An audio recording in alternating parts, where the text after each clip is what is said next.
माझं नाव यज्ञा ढोबळे आणि उद्याचं जे आमचं प्रोटेस्ट आहे स्टुडंटसाठी त्याच्या रिगार्डिंग आम्ही परमिशन घेतली होती फडके मैदानामध्ये. आधीचं जे ठिकाण होतं ते सुभाष मैदान होतं, पण सध्याचं जे काउंट आहे स्टुडंट्सचा झाला त्या सगळ्यांचा काउंट खूप जास्त आहे आणि आम्हाला मुलुंडपासून ते शहापूरपर्यंत सगळ्यांनी कॉन्टॅक्ट केला आहे. तर कनेक्टिव्हिटी वाईज पण बघता आणि क्वांटिटी वाईज बघता आम्ही ठरवलं की फडके मैदानला आपण हा प्रोग्राम करायचा आहे. तर उद्या 12 ते 5 हा प्रोग्राम असणार आहे आणि माझी विनंती आहे की मॅक्सिमम लोकांनी त्याला यावं. नोटीस म्हणजे त्यांचं असं काही आम्हाला हे नाही केलं, त्यांनी आम्हाला शांतपणे समजावलं आहे की तुम्ही शांतपणे हे करा, आम्हाला कॉपरेट करा, आम्ही पण तुम्हाला कॉपरेट करू आणि हा जो पूर्ण प्रोटेस्ट आहे शांतपणे पूर्ण करू. बघा, जेव्हा आपण प्रोटेस्ट करतो ना, हा तुमचा हक्क आहे, तर त्यासाठी तुम्ही इंटिमेशन देतात, त्याच्यासाठी तुम्ही परमिशन नाही देत, तुम्ही इंटिमेशन देतात की आम्ही हे प्रोटेस्ट करत आहोत या ठिकाणी. आणि जे आम्ही केलं आहे, आम्ही मालमत्ता विभाग म्हणा, जे सगळे KDMCमध्ये जे पण विभाग असतात तिकडे आम्ही सगळे नोटीस दिले आहे. मी पोलीस स्टेशनला पण नोटीस दिलेली आहे, या रिगार्डिंग इंटिमेशन दिलं आहे की आम्ही हे प्रोटेस्ट करत आहोत. हां, कारण क्रिकेट जरी असेल तरी तिकडे क्रिकेट होणं शक्य नाही सर, कारण अवस्था बघता आम्ही स्वतः बघतोय. सुभाष मैदानमध्ये पण खूप चिखल झाला, ते पण एक वन ऑफ द रिझन होतं की आम्ही या मैदानावर आलो. पण आत्ता पण ती जी कंडिशन आहे फडके मैदानात, तिथे कोणताही स्पोर्ट्स प्ले करणं इट्स व्हेरी डिफिकल्ट. मी दुर्वेश बोरगावकर आणि उद्या 25 तारखेला आपली फडके मैदान इथे एक आपण शांतपूर्वक आंदोलन करणार आहोत. जे अत्याचार दिल्लीला झाला, जे स्टुडंट्सला मारहाण झाली त्याच्या विरोधात करणार आहोत. आणि आपली एक सिंपल असं एक विषय आहे की धर्मेंद्र प्रधान यांनी राजीनामा दिला पाहिजे. जे कंटिन्यूस पेपर लीक होत आहेत त्या संदर्भात त्याचा एक विरोध दर्शवणार आहोत व त्यांच्या राजीनाम्याची मागणी आम्ही करणार आहोत आणि संपूर्णपणे एक शांततापूर्वक आंदोलन आम्ही करणार आहोत. कुठे आंदोलन होणार आहे आणि काय स्वरूप असणार आहे आंदोलन? हे आंदोलन फडके मैदान इथे आम्ही करणार आहोत. याची परमिशन आम्ही आयुक्त साहेबांकडे देखील मागितली आहे.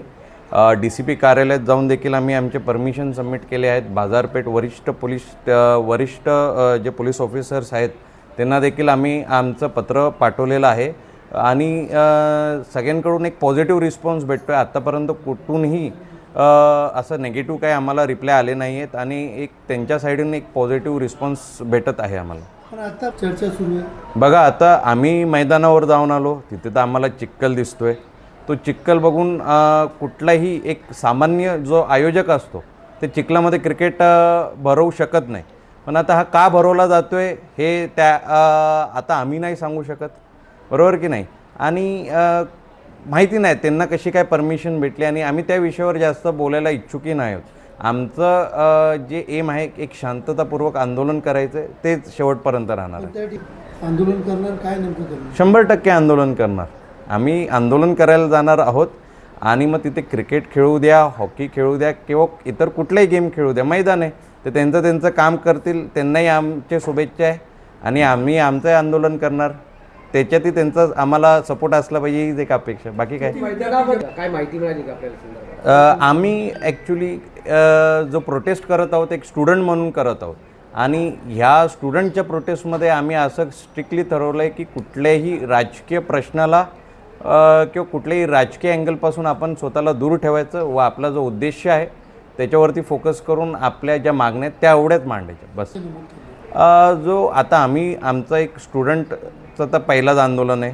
तर आम्ही जेव्हा पोलीस स्टेशनमध्ये गेलो तेव्हा आम्हाला समजवण्यात आलं की बाबा एक आणि सगळ्या वरिष्ठ पोलिसांनी आम्हाला सहकार्यच केले. त्यांनी एक सिम्पली समजवलं की बाबा एक स्टँडर्ड प्रोसेस असते, तुम्ही शांततापूर्वक आंदोलन करा, आमचाही तुम्हाला सहभाग राहील आणि जे दिल्लीसारख्या ठिकाणी घडलं आहे ते आपण कुठल्याही प्रकारचं घडू द्यायचं नाही. आणि आम्ही त्यांना शब्द दिले की बाबा आम्हाला एक आदर्श प्रोटेस्ट असेल हे आम्ही आमच्या साईडूनही पूर्णपणे खात्री घेऊ. अंदाज काय? ज्या हिशोबाने आम्हाला रिस्पॉन्स भेटतो आहे विविध ठिकाणातून, फक्त कल्याणमधून नाही तर संपूर्ण ठाणे डिस्ट्रिक्टमधून आम्हाला कॉल्स येत आहेत. बरेचसे विविध कार्यकर्ते संघटना आहेत त्यांच्याकडून कॉल येत आहेत. तर आकड्यामध्ये सांगणं कठीण आहे, पण एक चांगला रिस्पॉन्स असेल याची आम्ही गॅरंटी घेतो.